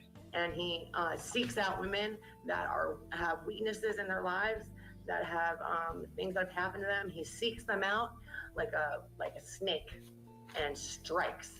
His family tells a judge Kidd is a family man, a good man. The state proved he preyed on women for 13 years in Pinellas County, bragged about being untouchable to police. The scary part is that, you'll pick up your son and put him in the next room and come in and beat the crap out of me. A judge handed Kidd 30 years in prison. He'll be 72 if he serves it all. But he had his last say with the judge, too. For all the things these people came and said, Honestly, I'm sorry that y'all felt that way. I forgive you. And I was actually sitting in the courtroom amongst some of those survivors today. You can imagine. That sounds a little bit narcissistic to me. Because if I had to, and that all goes back to childhood. Father's not there, mother beat your ass, or the exact opposite, the father beat your ass to the point of, and then your mom, abandons you and you feel some type of a way. It all goes back to another narcissistic person, Iceberg Slim. His father was ruthless to little Iceberg, and he went up into some type of state of depression when his mom, I guess she was on drugs or whatever. And I remember it was said that he had a puppy dog, and when he was 10, his father took that puppy dog and he killed it, right? And it traumatized him. And ever since that time, I think that this is one of the reasons why he was called Iceberg Slim, because his heart was full of ice. He cared about whole woman, broad on earth. The way he treated especially when he treated his bottom bitch or whatever, that was a cold brother. And you have to think, all that is passed down from father to son. That negative spirit is passed down from father to son, and it goes from generational curse to generational curse to generational curse. The exact opposite, positive negativity, passed down from father to son, generation after generation after generation. It all depends on how you parent your children. Caught that. And all of us have a lot of work to do. Like, share, and subscribe to the channel. Jesus, I think we got time for one more, because I know it's Tuesday and I know y'all are very busy at this time. I think we got time for one more. One thing that really pisses me off is that we will not admit our flaws. We hate being vulnerable to each other. Let's see if I can find this thing.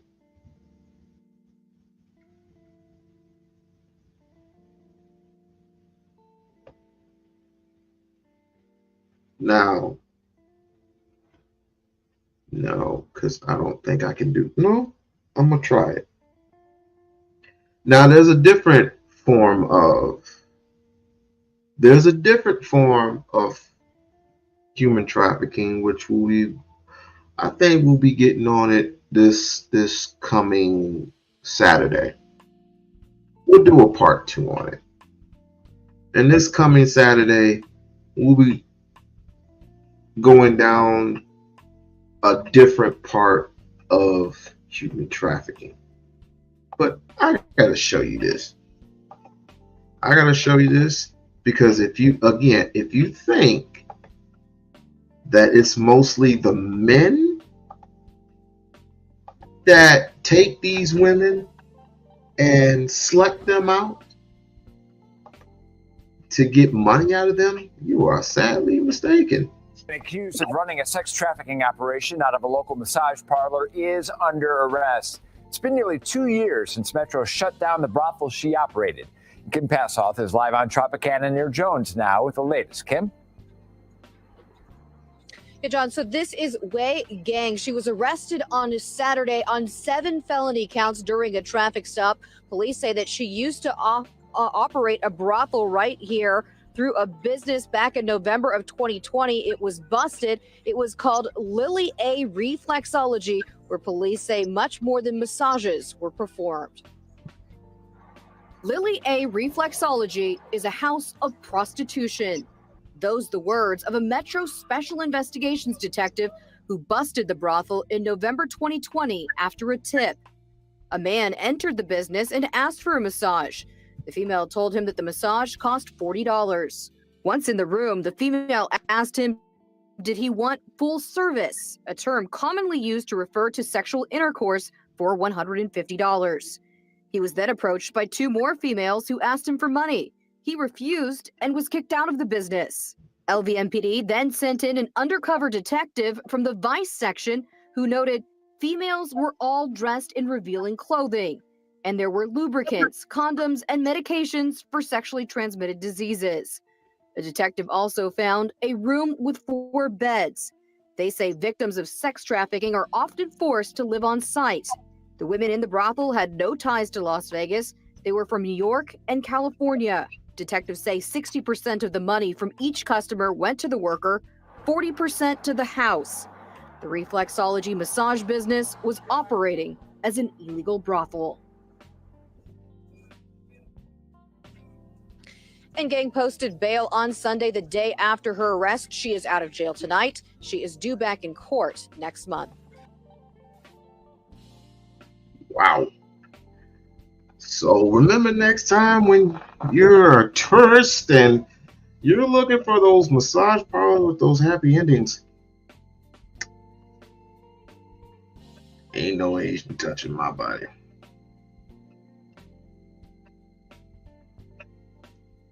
But that's what mostly happens to these prostitutes. Well, the ones that turn into prostitutes, it's like they have there's no justice for them because the police don't even know. The police will never know until the sex worker is in it so deeply that when she gets arrested, she automatically gets her rights taken away.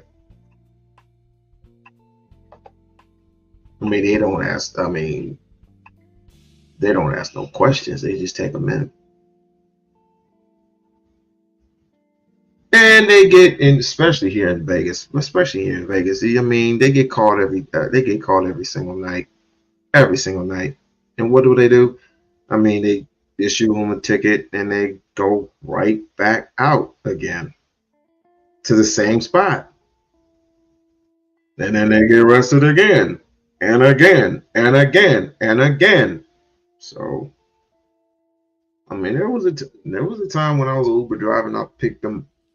I had some of them I had picked up to take to another part of the hotel across town because they're tired of getting arrested.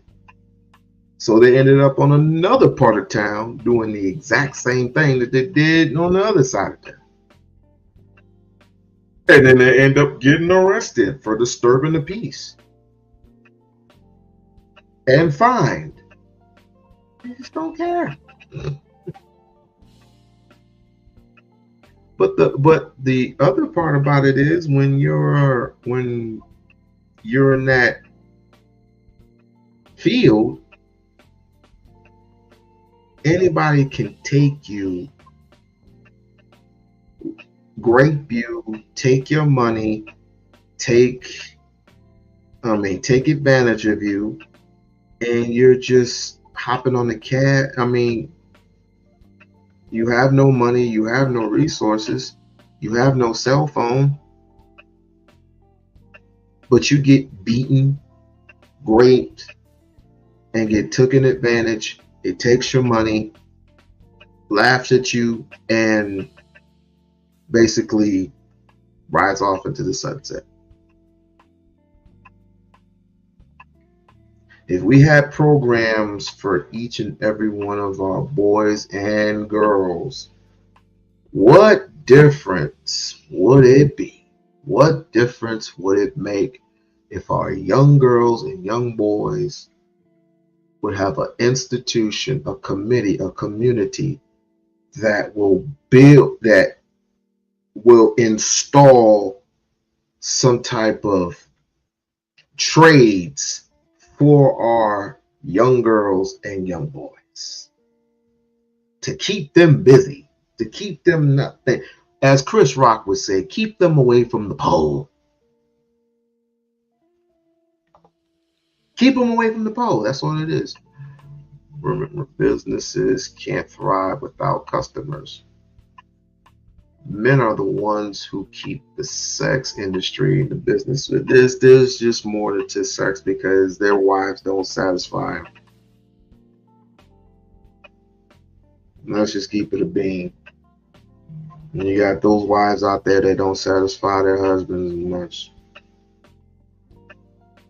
Or you got some idiot. You got some of these idiotic fools out here that, you know, have a good. That's another thing. You have a good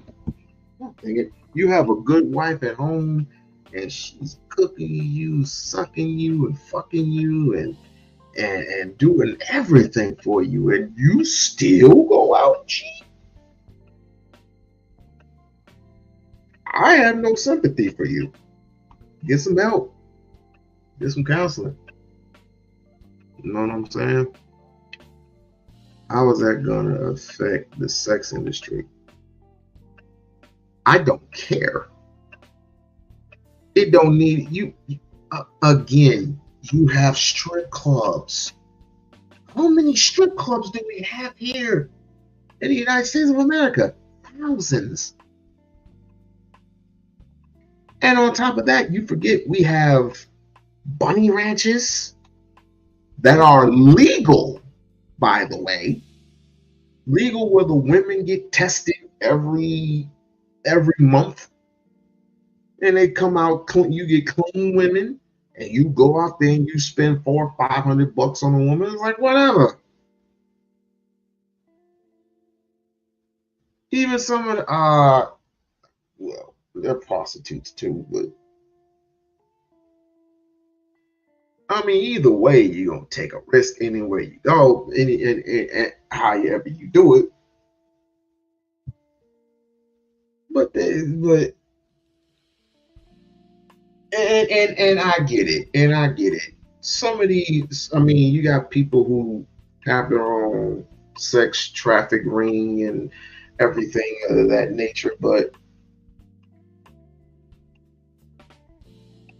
these people are not to be trusted. These people need to be dealt with. And how long? This might be I might be wrong about this, but how long before the government gets their little fingers in the sex trafficking? How long? Think about it. They got their hands on weed. Weed was illegal, right? But now you got prostitution. What if they make prostitution legal? It's legal in certain states. It's very legal in certain states. But that's where your human trafficking is. You don't know who's who. You don't know who is, let's just say, the age of 25, and you don't know who looks, or excuse me, you don't know who looks 25 versus a person who might be 16. You can get a fake ID anywhere. But how can you tell? My point is, people in the strip club rather than getting certified. I get it. Let's not forget, some people are addicted to sex and or porn. That's why they have Priscillas.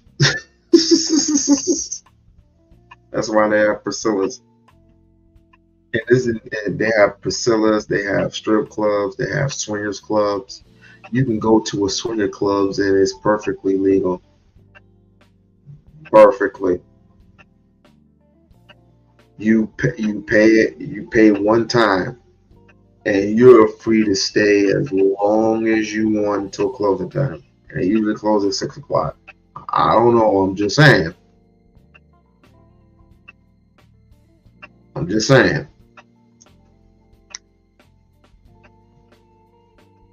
We got to really.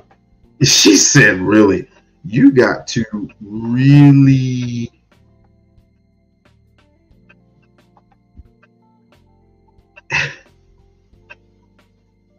You got to really have some dough on you.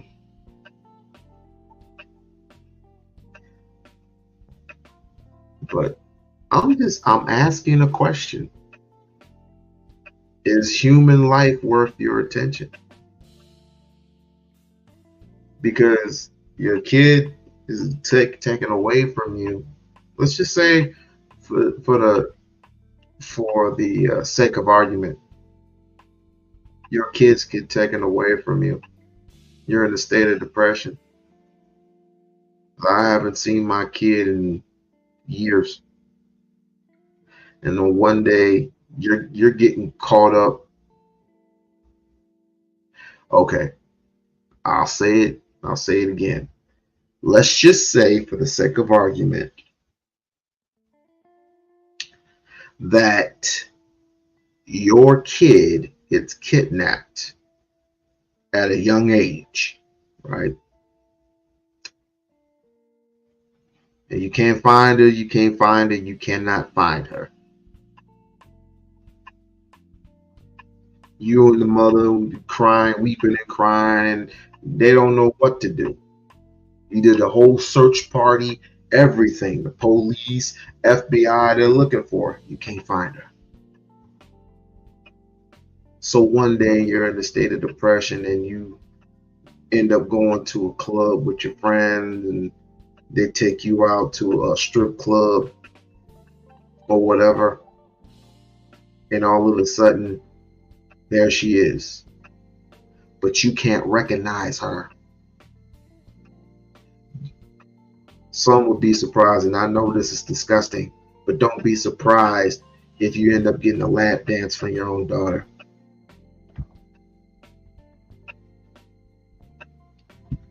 How much is a human life worth to you?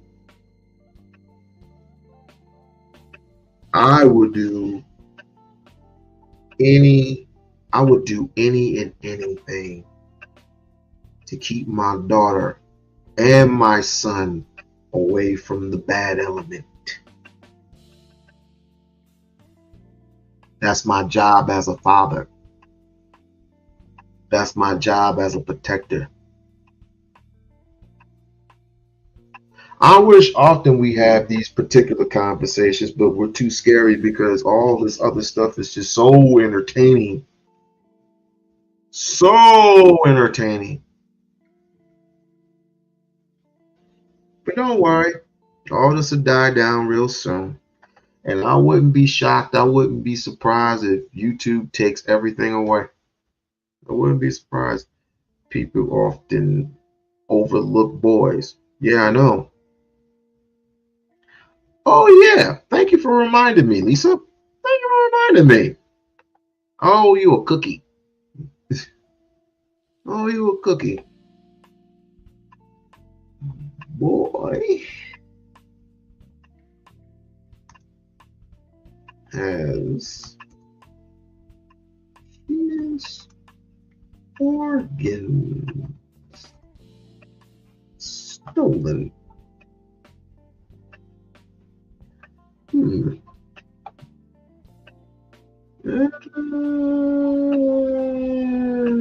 No.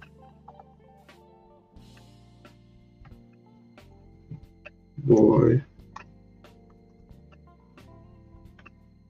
kidnapped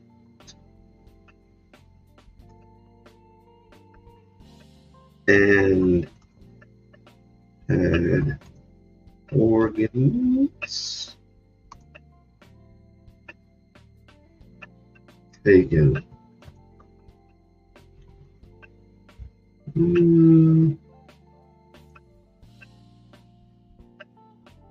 Missing, model goes missing, organs missing. That might work.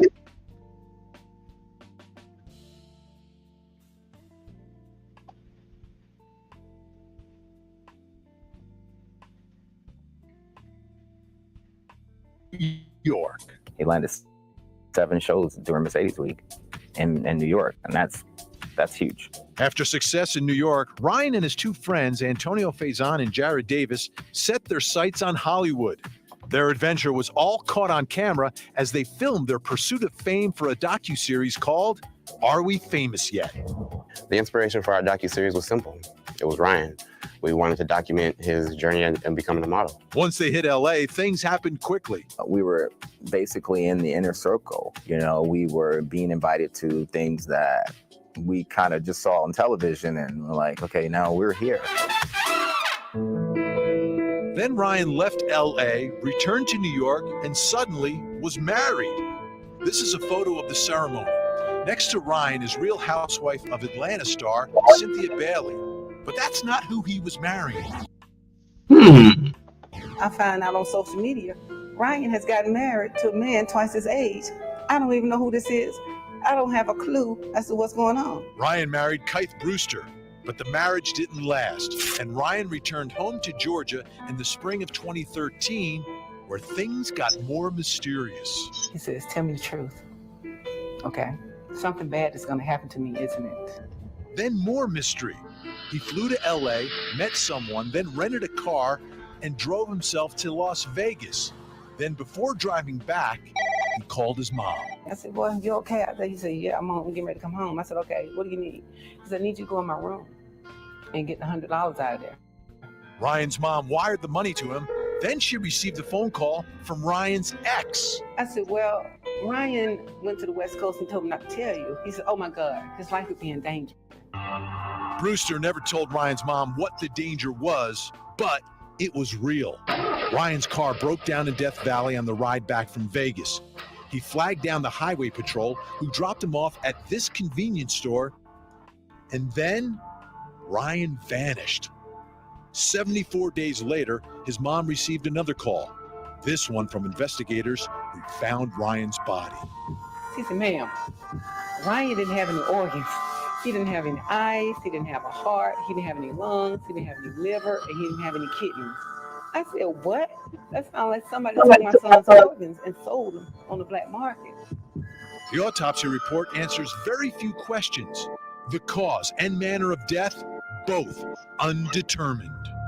If you're looking for a causative element of death here, I think that it's an environmental death. Unforgiving conditions in the desert, 108 degrees, him walking, and all that spells disaster. With his organ was not damaged by animals, not a pointy-eared, tail-wagging, four-legged, furry animal. That was a human animal or animals that did this to my son. So since the story first aired last night on 11 Alive. Oh my. And we don't look after our sons? I'll kill a motherfucker for my son. They are doing organ harvesting in hospitals. Yeah, we'll get into that. I think some point in time on Saturday. we just got to this point where, you know, the prostitution side of it. Now we're going to get into the heavier stuff next time. Because people do not believe that this is not a game.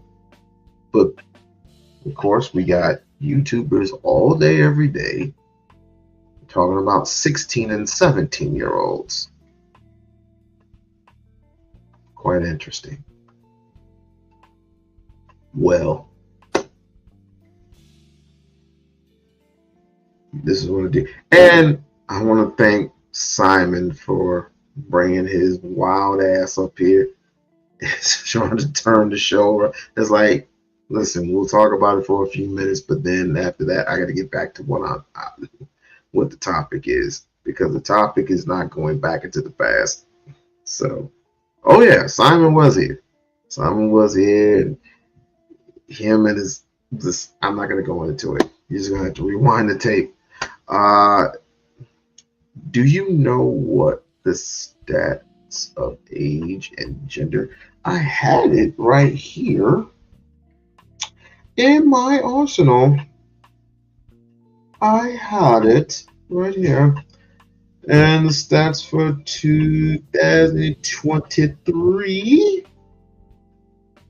Oh, that's not it. I was on. Okay, right. All right. 2024 human trafficking. The ages.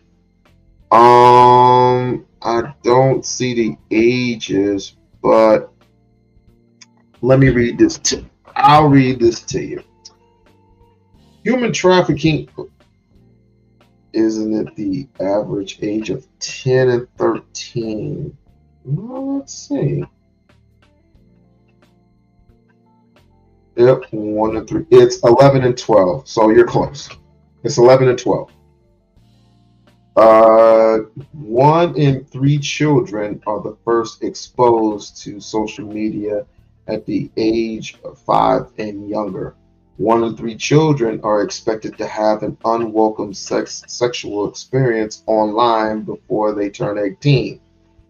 Younger social media exposure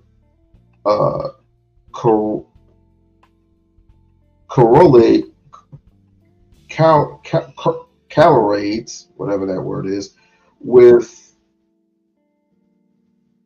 more sexual harm online, and peaks for kids who start using social media at ages 11 and 12. The ages around which most American children got their first smartphone. Let's see, 43% of children exposed to an inappropriate sexual content online were under 13. Kids with disabilities, special needs, or identification as LGBTQ plus are 2 and 4 times more likely to spend explicit images of themselves than their peers. My God.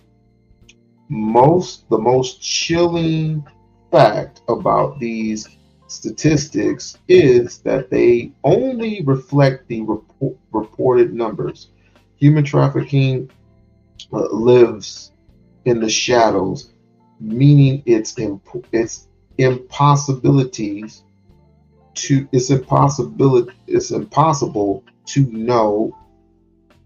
to even know how many cases are having without being reported.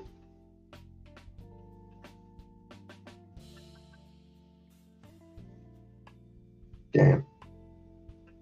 Protect your children from predators online.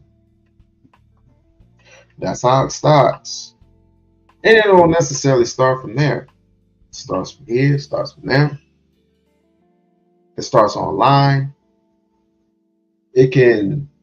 Your children can get snatched up at a football game,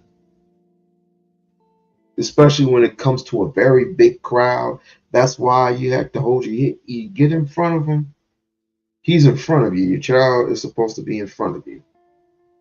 And keep your eyes on your child at all times.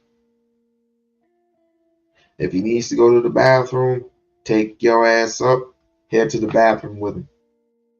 Now, let's not get carried. And when your child turns 14, 15, 16, they should have some type of responsibility and about them. Saying if you need to use the bathroom, but bring your ass back. And a lot of people don't like to do sleepovers anymore. People fear doing sleepovers. This world is changing.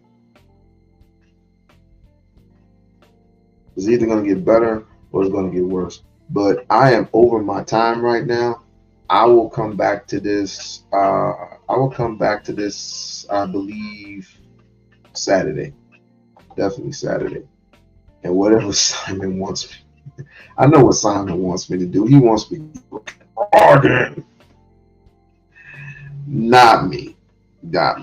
But don't worry. People who rock with me, love y'all to death. Love y'all to death. We can do some positive shit, and we get some rational shit in there from time to time. We are talking about the children that have parents that love.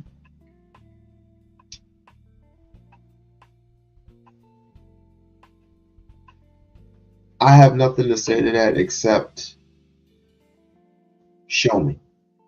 Show and prove. Don't talk about it, be about it.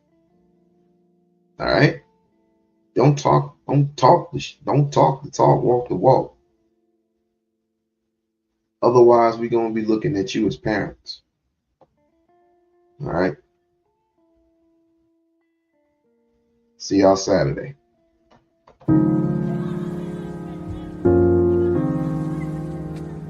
Thank you.